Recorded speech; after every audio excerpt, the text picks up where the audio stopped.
Video देखकर आप समझ गए होंगे कि खबर क्या है, लेकिन थोड़ी देर मेरे साथ रुकेंगे क्योंकि हम अक्सर नई जानकारी लेकर आते हैं और वह जानकारी जो आपके काम का होता है। इस वक्त हम इससे पहले कि खबर में हम आगे बढ़ें, हम आपसे पूछना चाहेंगे, दिमाग पर जोर दीजिएगा। अगर मोबाइल से जानकारी लेना है तो ले लीजिएगा, मोबाइल थोड़ा देर हटा भी सकते हैं। दिमाग पर जोर देकर सोचिएगा, कभी आपने सुना है कि चीन में कोई भारतीय ऐप या किसी दुश्मन देश का या किसी भी दूसरे देश का ऐप हावी रहा हो और चीन का युवक अपने ही देश के नागरिकों के खिलाफ इस्तेमाल करके अट्टहास करके हंस रहा हो, अपने आप को वीर बता रहा हो?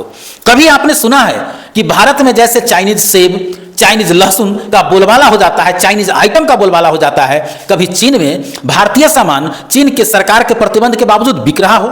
वहां के नागरिकों में और अपने देश के नागरिकों में एक तुलना जरूर कर लीजिएगा। मुझे जो भी कहना हो कह लीजिएगा, आत्ममंथन एक बार जरूर कर लीजिएगा। दूसरी बात, इससे पहले कि हम खबर में आगे बढ़ें, आपको याद होगा इजराइल, अमेरिका और ईरान युद्ध, किस तरह से इजराइल अमेरिका ने सिस्टम को हैक कर लिया और बमबारी किया।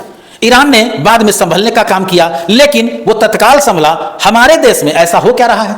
जब बवंडर मचता है उसके बाद सरकार का एक्शन है। अब सोशल मीडिया में वायरल है कि 2 ऐप पर बैन लगाया गया है। क्या है सच्चाई? पहले तो जान लीजिए कि बवंडर क्या हुआ। ई रिक्शा चल रहा है और वहां पर अचानक एक चाइनीज ऐप से उसे बंद कर दिया जा रहा है। कोई कह रहा है गरीब बेचारा रो रहा है, कोई कह रहा है और कि देखो हमने ई रिक्शा वाले को सीधा कर दिया। बहुत सारा वीडियो वायरल है। जो युवा हट्टा कट्टा इस देश का कर्णधार हो सकता है, रीढ़ हो सकता है, फौज में जाकर के देश के विभिन्न सेवाओं में जाकर देश की सेवा करने की जिम्मेदारी है, वो राक्षस की तरह अट्टहास कर रहा है और कहता है देखो देखो मैंने ई रिक्शा बंद कर दिया। खैर, हम आगे बढ़ते हैं और आपको बता देते हैं रिक्शा बंद करने मोबाइल अनुप्रयोगों की पूरी सच्चाई क्या है। केंद्र सरकार ने ऐसे कुछ मोबाइल अनुप्रयोग ऐप हटाने की प्रक्रिया शुरू कर दी है, जिनका कथित रूप से दुरुपयोग कर कुछ लोग ई रिक्शा की लिथियम बैटरी को दूर से बंद कर देते थे। सरकार ने इन अनुप्रयोगों को मोबाइल के आधिकारिक अनुप्रयोग भंडार से हटाने का निर्देश दे दिया है। जिन अनुप्रयोगों के नाम सामने आए हैं, bat BMS, Epoch lithium ion, लॉसिजी, ये अनुप्रयोग क्या करते हैं? यह सामान्य रूप से बैटरी प्रबंधन प्रणाली से जुड़े अनुप्रयोग हैं, जिनका उपयोग बैटरी का चार्ज, तापमान, वोल्टेज और अन्य तकनीकी जानकारी देखने के लिए किया जाता है। लेकिन आरोप है कि कुछ असुरक्षित बैटरियां में इनका गलत इस्तेमाल कर बैटरी की बिजली आपूर्ति बंद कर दी जाती है, जिसके चलते ई रिक्शा रुक जाता है। हालांकि इससे सभी ई रिक्शा प्रभावित नहीं है। यह समस्या केवल उन ई रिक्शा में सामने आई है जिनमें लिथियम बैटरी के साथ ऐसी सुरक्षा व्यवस्था नहीं है, जिसमें लिथियम बैटरी के साथ ऐसी बैटरी प्रबंधन प्रणाली लगी है जिसमें पर्याप्त सुरक्षा व्यवस्था नहीं है। सामान्य ई रिक्शा पर इसका कोई प्रभाव नहीं पड़ता है। जान लीजिए, सामान्य ई रिक्शा पर इसका कोई प्रभाव नहीं पड़ता है। सरकार ने जो कदम उठाए हैं वह भी जान लीजिए।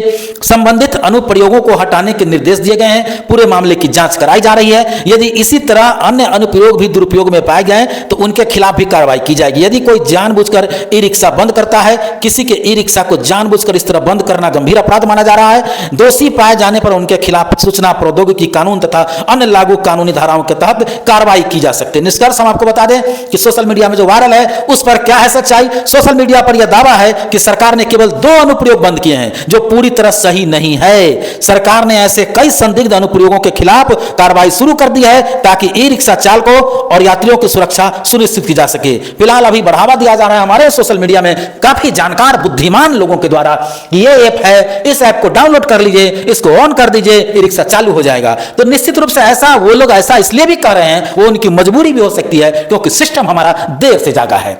आखिर यही चीज चीन में क्यों नहीं होता है? यही चीज जापान में क्यों नहीं होता है? अमेरिका में क्यों नहीं होता है? वहां भी तो इंसान है, वहां भी तो मानव है। कभी ऐसा आपने सुना है कि चीन के नागरिक ने अपने देश से तस्करी करके भारत में भेजा हो सामान? हाँ, वो सामान आता है जो बीमारी से ग्रसित है, जो भारत के लोगों को बीमार करता है। नशा आता है जो नशा हमें बर्बाद करता है। क्या वैसा सामान आता है जो चीन की सरकार नहीं चाहती कि हमारे यहाँ आवे? कभी कल्पना किया है? लेकिन हमारे यहाँ बेटी रोटी का संबंध, मित्रता का संबंध, आम महिला आए जाए उसको रोके टोके कोई दिक्कत नहीं है, उसको बेइज्जत कर दे कोई दिक्कत नहीं है। एक तस्कर की गाड़ी रुक गई, बवाल मच गया। तो निश्चित बड़ी बात है, बेटी रोटी संबंध की यार में तस्करी नहीं होनी चाहिए। ये तो खैर खबर अलग है, लेकिन ई रिक्शा को लेकर के हम बताएंगे और बता चुके हैं कि यह कार्रवाई जारी है। और सबसे बड़ी बात है कि हमारा युवा पीढ़ी, युवा जनरेशन में से कुछ ऐसे राक्षस प्रवृत्ति के लोग अट्टहास करता है, राक्षस की तरह हंसता है और कहता है देखो मैंने चीन के ऐप से अपने ही देश के ई रिक्शा को बंद कर दिया। जाओ रे वतन का गद्दार, तुम अनजाने में कितनी बड़ी गद्दारी कर रहे हो। तुम चीन के ऐप से अपने ही मुल्क, अपने ही देश के लोगों को परेशान करते हो। तुम कितने गिर चुके हो, कितने नीच हो सके हो। ऐसे लोगों के मां बाप को भी सोचना चाहिए कि हमारा औलाद कहां जा रहा है, कि चीन के ऐप पर गर्व करता है। धिक्कार है तुम्हारे जैसे जवानों पर। खैर, सरकार ने एक्शन ले लिया है और ऐसे गद्दारों पर भी एक्शन होने वाला है जो गरीबों को परेशान करते हैं।